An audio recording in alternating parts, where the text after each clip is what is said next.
So next natin yung unit ni Sir Noli. Sir Noli, ito na yung unit mo. I-testing na po natin. Ito po yung IREX ni Sir. Yan. Ito po ay two-tone. Ito po yung owner's manual. I-scan code lang po kung English o Taiwanese. Tapos ito po yung kanyang magazine.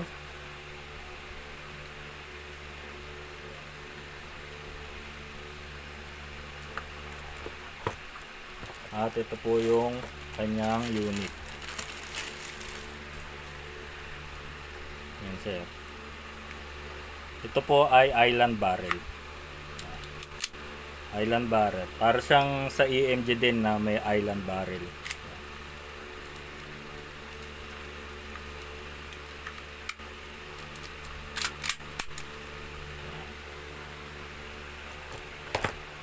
So paglalagay sir ng gas, dito pabaligtad lang sir, 5 to 10 seconds sir, kahit 15 pwede yan, hindi naman po lahat ng nasa tangke ay papasok dito sa magazine. So wala pong leak sir.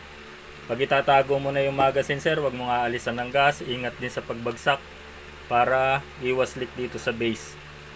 Tsaka pagtatago mo, wag mo nga aalisan ng gas para iwas dito sa inlet valve, sa base, o-ring, tapos dito sa outlet valve.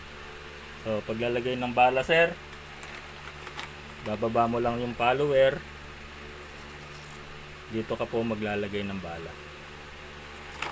Ito po ay may full auto mga kabengeng.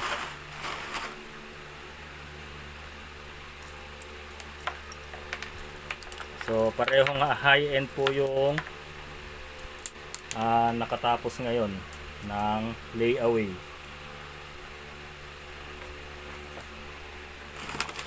Damihan po natin ng bala kasi may full auto po ito. Ayan.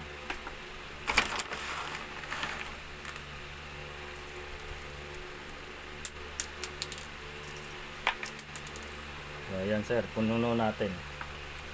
So charge tayo sir. Ganda-gandahan lang sir ang paglalagay ng magazine sir para iwas laglag po tayo no. So testing po tayo.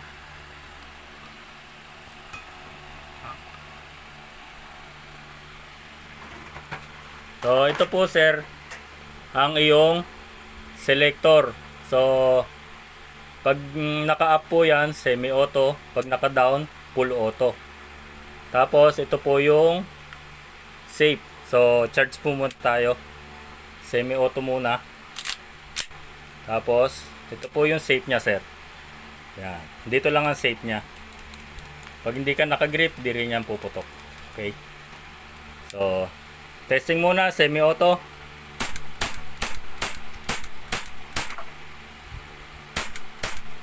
Full auto tayo sir.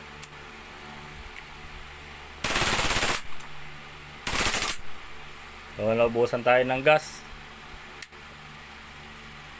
Charge lang po tayo ng gas.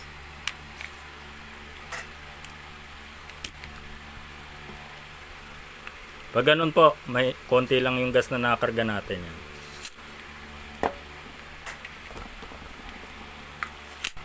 So semi-auto.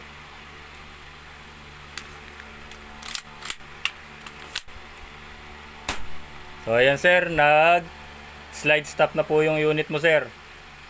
So alisin mo lang po yung magazine. Tapos atras mo lang yung slide stop. Baba mo yung slide stop sir. Tapos alalayan mo na lang yung slide. Tapos kalabitin mo lang sir yung trigger para yung hammer laging naka-reset position. Para pag itinago mo sir, hindi nangangawit yung hammer.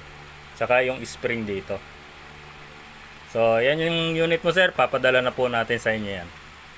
Marami pong salamat. Mabuhay po kayo sir. Natapos nyo rin sir. Maraming salamat.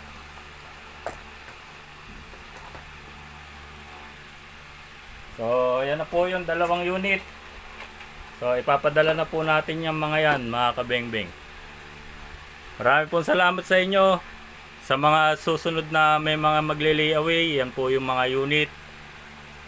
Tiwala lang po mga kabengbeng.